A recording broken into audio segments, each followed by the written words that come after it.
Good morning dear students, welcome in your Hindi class. Yes बेटा, आज हम करेंगे अपठित गद्यांश। Yes, do you know the अपठित गद्यांश बच्चे? आप जानते हो अपठित गद्यांश? अपठित गद्यांश मीन्स जो हमने पहले कभी पढ़ा हुआ नहीं है ना।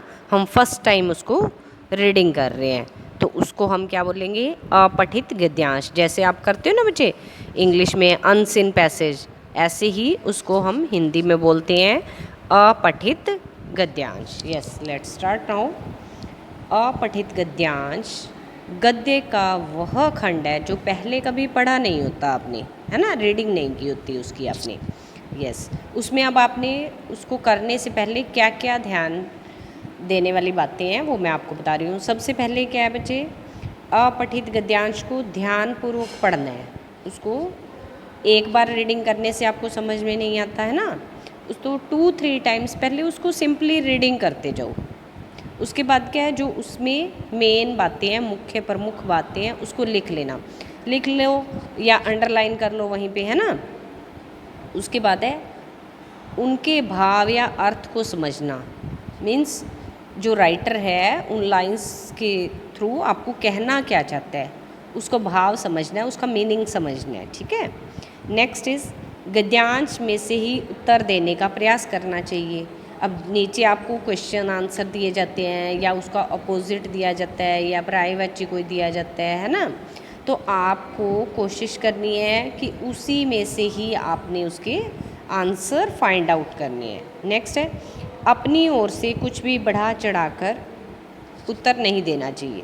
अब जैसे बच्चे आप लेसन रीड करते हो, पूरा बड़ा लेसन होता है, तो आप अपनी तरफ से भी कुछ ऐड कर सकते हो, बट जो आपको अनसीन पैसेज दिया है कोशिश करो कि उसी के बीच में से ही जितना पूछा गया आप उतना ही आंसर करो, उससे ज़्यादा बढ़ा चढ़ा कर आंसर ना करो। Okay, let's start now. Here is stanza बच्चे, एक गद्यांश दिया गया है हमारे को। हमने पहले क्या करना है, सिर्फ इसकी सिंपली रीडिंग करनी है, उसका मीनिंग समझना है, और जो हमें ऐसा लगता है कि कुछ इम्पोर्टेंट है इसमें उनको अंडरलाइन करते जाना। Okay, let's start now. मोर एक सुंदर पक्षी है। मोर एक सुंदर पक्षी है। अब मोर क्या है बच्चे? एक पक्षी है और वो सुंदर है। इसे पक्षियों का राजा भी कहते हैं। अब मोर को क्या कहा जाता है बच्चे? पक्षियों का राजा। मोर एक सुंदर पक्षी है, इसे पक्षियों का राजा भी कहते हैं। इसलिए भारत सरकार ने मोर को राष्ट्रीय पक्षी माना है। अब मोर को भारत सरकार ने क्या माना है बच्चे? नेशनल बर्ड मीन्स राष्ट्रीय पक्षी माना है। मोर का शरीर दूसरे पक्षियों से भारी होता है। मोर का जो शरीर है दूसरे पक्षियों के बजाय क्या होता है बच्चे? भारी होता है।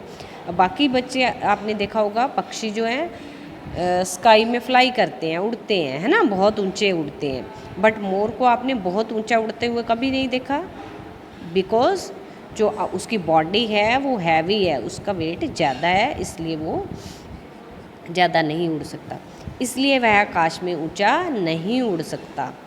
मोर की गर्दन लंबी होती है। मोर की गर्दन लंबी होती है। मोर की गर्दन लंबी होती है और आँखें छोटी छोटी होती हैं। अब मोर की जो गर्दन है वो लंबी होती है। आपने देखा होगा मोर, है ना, जब बारिश के बाद आप जाते हो पार्क में या खेत में, आप देखते हो तो मोर क्या है, अपना अच्छा सा डांस कर रहा होता है पूरे पंख फैलाकर, है ना। तो आपने देखा उसकी गर्दन लंबी है, उसकी आँखें क्या है, छोटी छोटी होती हैं। इसके सिर पर सुंदर सी कलंगी होती है। और मोर के सिर पर क्या होती है? सुंदर सी कलंगी। वो जैसे ऐसे टाइप में बने होते हैं ना, जैसे उसने कोई हेयर बैंड टाइप सा ऐसे लगा रखा हो, है ना, मुकुट लगा रखा हो।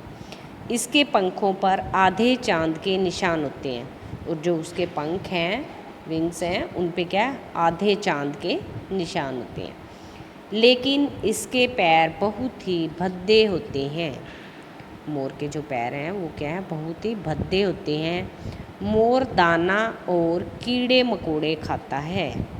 मोर दाना और कीड़े मकोड़े खाता है। मोर का नृत्य मनमोहक होता है। मोर का नृत्य मनमोहक होता है। अब जो मोर क्या है वो क्या खाता है, दाना और कीड़े मकोड़े खाता है, और जो उसका डांस होता है, नृत्य होता है, वो क्या है, बहुत ही ब्यूटीफुल सा डांस होता है ना, बहुत ही मन को मोहने वाला होता है, अच्छा सा, है ना। Yes, read it once again बच्चे। मोर एक सुंदर पक्षी है। इसे पक्षियों का राजा भी कहते हैं। इसलिए भारत सरकार ने मोर को राष्ट्रीय पक्षी माना है। मोर का शरीर दूसरे पक्षियों से भारी होता है, इसलिए वह आकाश में ऊंचा नहीं उड़ सकता।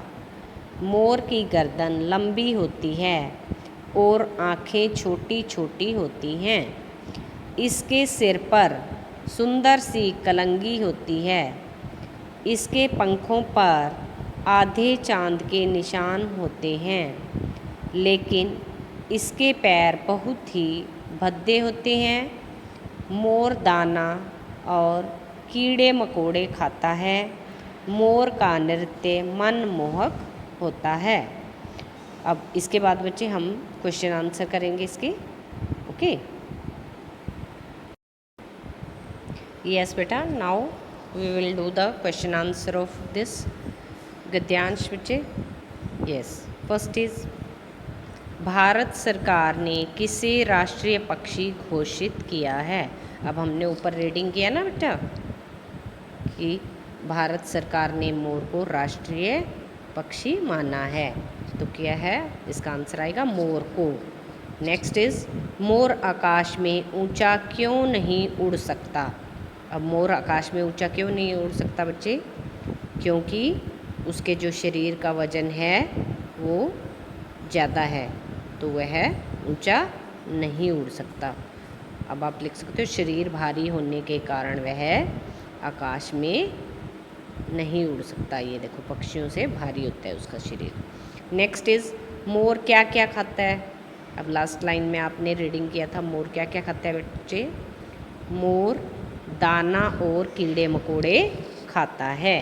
दाना और कीड़े मकोड़े आपने राइट कर देना है। यस, नेक्स्ट क्वेश्चन इज, इस गद्यांश का उचित शीर्षक क्या है। अब आपने पूरा जो स्टैंजा रीड किया है, सारी की सारी लाइंस किससे रिलेटेड थी बच्चे, ये मोर पक्षी से रिलेटेड थी, तो इस गद्यांश का शीर्षक है वो क्या है, मोर। शीर्षक बेटा वो होता है, जैसे आप लेसन रीड करते हो, कोई भी स्टोरी रीड करते हो, उसका एक नेम होता है, उस नेम को हम शीर्षक बोलते हैं, ठीक है। अब ये सारा स्टैंजा क्या है, सारी लाइंस क्या हैं, एक मोर के ऊपर बोली गई हैं, तो इसका शीर्षक क्या बनेगा बच्चे, मोर। Okay, yes, you have to write these question answer in your fair notebook. Okay, thanks and have a nice day.